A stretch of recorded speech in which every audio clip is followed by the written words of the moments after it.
O Palmeiras hoje puxa uma proposta para 40 milhões de euros, pessoal? Minha pergunta para vocês.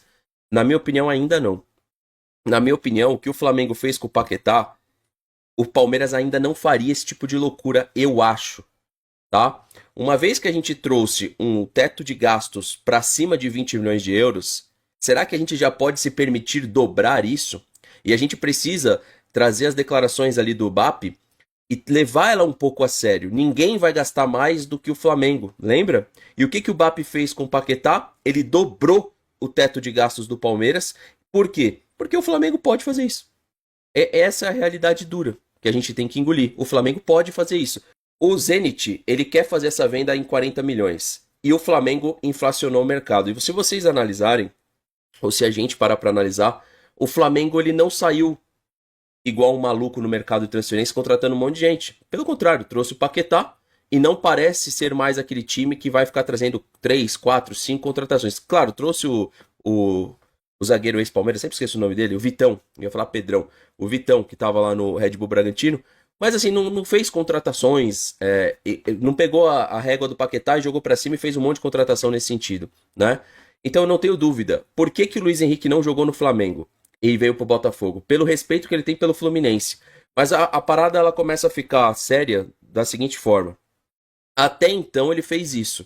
Ele tem um respeito pelo Fluminense, foi pro Botafogo e rejeitou o Flamengo. Quem falou isso? Eu? Não. Quem negocia a carreira dele falou isso num podcast no Tribuna. Eu esqueci o nome lá do empresário, mas foi ele que explicou e detalhou que tinha propostas de Palmeiras. Então, assim, ô Fernando, o Palmeiras sonha com o Luiz Henrique? Sim, o Palmeiras não só sonha, como ele monitora.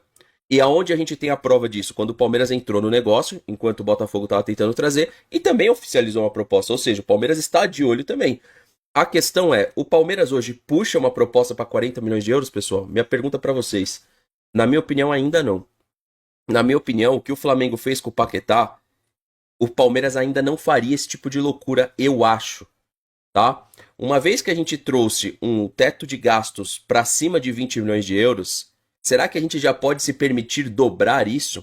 E a gente precisa trazer as declarações ali do BAP e levar ela um pouco a sério. Ninguém vai gastar mais do que o Flamengo, lembra? E o que o BAP fez com o Paquetá? Ele dobrou o teto de gastos do Palmeiras. Por quê? Porque o Flamengo pode fazer isso. Essa é a realidade dura que a gente tem que engolir. O Flamengo pode fazer isso.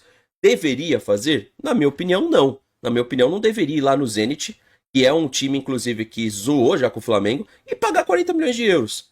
Né? Quem não sabe, o Zenit já gastou muito com o Flamengo aí em redes sociais e tal. Então o Flamengo deve fazer isso? Não deveria, mas pode. Pode pegar a janela de meio de ano e gastar ali próximo dos Como se o Zenit fosse alguém, né? O que o Zenit já ganhou na vida? seus 500, 600 milhões. Essa temporada tem o adicional de Copa do Mundo. Adicional de Copa do Mundo mais janela de transferências de meio de ano, eu não tenho dúvida que é o que vai definir título. A janela de transferências. Por quê? Ninguém sabe os problemas que a gente vai ter e as saídas, né? A gente não sabe. A gente ainda não sabe daqui a 2 meses que jogador vai para a Copa e vai sonhar com a Europa. Por exemplo, não sei se vocês estão acompanhando, mas o Flaco Lopes agora, o concorrente direto dele machucou. Ou seja, o Lopes vai valorizar.